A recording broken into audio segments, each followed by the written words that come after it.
ninkii muslimka ahaa ee Ciraaq u dhashay reer galbeedka 1000 sano ugu horeeyay sayniska ee noolaha.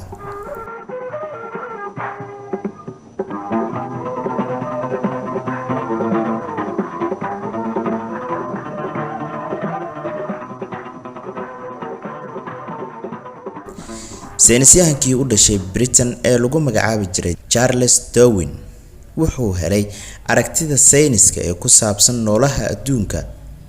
fikradiisana waxay ka mid tahay kuwa uu maanta ku tiirsan yahay sayniska casriga ah.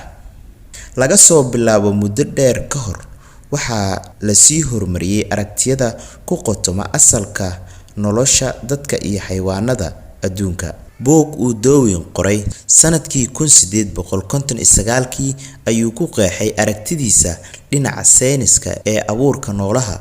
wuxuu sheegay in muuqaalka noolaha marba marka ka dambeysa isbedelayay, isagoo faahfaahiyay sida ay u kala duwanaadeen noolayaasha ka soo farcama hal noole. laakiin waxay u muuqataa in taariikhda sayniska noolaha qudheedu ay leedahay awoowe ka soo farcantay markii loo eego dunida Islaamka. markii uu Charles Darwin geeriyooday sanadkii 1882 Britain waxay ku sharaftay in lagu aaso qabuuraha Westminster Abbey, halkaasi oo ay ku aasan yihiin dadkii caanka ahaa ee qaranku soo maray.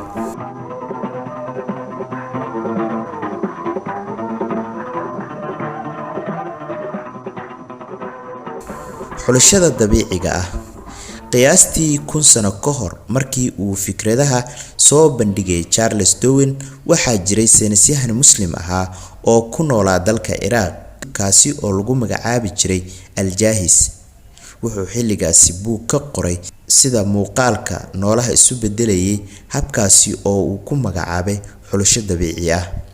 magaciisa dhabta ah wuxuu ahaa Abu Usman Amar Bahar al-Kanani al-Basri, laakiin taariikhda waxay ku xusuustaan naanaystiisii ahayd Al-Jahis oo micnaheedu yahay qof indhihiisu u muuqdaan kuwa soo bixraba.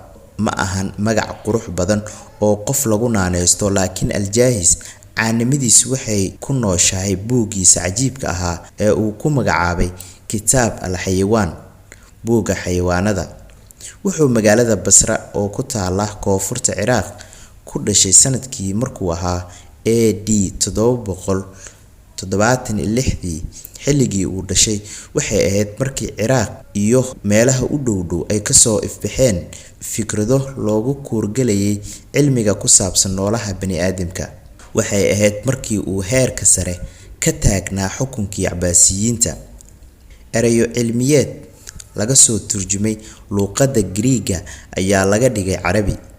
waxaana magaalada Basra ka bilaabmay doodo waaweyn oo salka ku hayay dhinacyada diinta, sayniska iyo taariikhda. taasi waxay arrimo badan u bidhaamisay Al-Jahis oo markii dambe la yimid fikrado isku toosan. xogaa kadib Shiinaha ayaa ganacsiga warqadaha gaarsiiyay Ciraaq, waxayna arintaasi sii xoojisay sii faafinta fikradaha sayniska. Al-Jahis oo da'yara wuxuuna durbaba bilaabay inuu qoro mowduucyo kala duwan.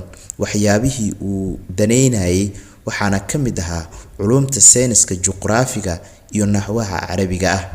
waxaa la rumaysan yahay in uu soo saaray 200 oo buug intii uu noolaa, laakiin 3 meelood meel ka mid ah kaliya ayaa badbaaday buugaagtiisii oo ilaa hadda na soo gaaray. buugga xayawaanada. buuggan oo noqday shaqadii ugu caansaneed ee uu qabtay Al-Jahis wuxuu uga sheekeeyay nolosha ilaa iyo 350 xayawaan, kuwaasi oo weliba ku qeexay fikrado saynis oo toos u taabanaya fikradihii uu markii dambe shaaca ka qaaday Darwin. xayawaanadu waxay dhibaato badan ka maraan sidii ay u sii noolaan lahaayeen, gaar ahaan in ay ka badbaadaan inay xayawaano kale cuno ay u noqdaan, sidoo kalena ay helaan waxa ay quutaan. sidaas ayuu Al-Jahis oo qoray buugiisa.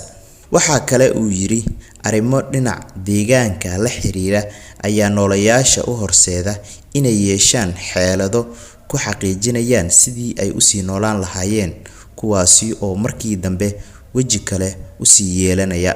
Xayawaanada ka badbaada in la cuno waxay guulo ka sii gaaraan dabeecadaha iyo xeeladaha cusub oo ay ku yeeshaan duruufaha awgeed. Wax caad ah kama saarnayn Al-Jahiz iyo nooleyaasha adduunka oo mar waliba si joogto ah ugu jireen hardan ay ku doonayaan sidii ay muddo kale ay u sii noolaan lahaayeen. Fikradaha Al-Jahiz waxay saameyn ku yeesheen saynisyahano kale oo Muslim ahaa, kuwaasi oo ka dambeeyay sii tixraacay saynisyahanada kale ah Al-Farabi, Al-Arabi, Al-Biruni iyo Ibnul Khaldun. Mohammed Iqbal oo ahaa aqoonyahan u dhashay dalka Pakistan, magaciisa sida weyn loogu yaqaano Al-Allama Iqbal, ayaa buugaag uu qoray sanadkii 1930 waxa uu ku faahfaahiyay shaqadii muhiimka ahayd ee uu qabtay Al-Jahiz. Wuxuu sheegay in Al-Jahiz uu ahaa qofkii ugu horeeyay ee tooshka ku ifiyay xaqiiqda ku saabsan in bini'aadamka iyo nooleyaasha kale uu muuqaalkooda isu bedelo kadibna sida ay isu bedbedelaan deegaanada ay ku nool yihiin. Sida ay muslimiintu uga qayb qaataan aragtiyada sayniska ee la xiriira abuurka noolaha wax qarsoon kama ahayn Yurub qarnigii 19aad. Xaqiiqdii, saynisyahankii ay isku waqtiga noolaayeen Charles Darwin oo isagana lagu magacaabi jiray William Draper ayaa sanadkii 1878 ka hadlay aragtida sayniska noolaha ee Mohammed. Ha yeeshee, wax caddeyn ah looma hayo in Darwin uu aragtidiisa ka soo minguuriyay Al-Jahiz iyo in uu xitaa fahmi jiray luqadda Carabiga. Intaas ay noo joogto saaxiibayaal. Haddii aad ku cusub tahay channelkeena, fadlan subscribe saar.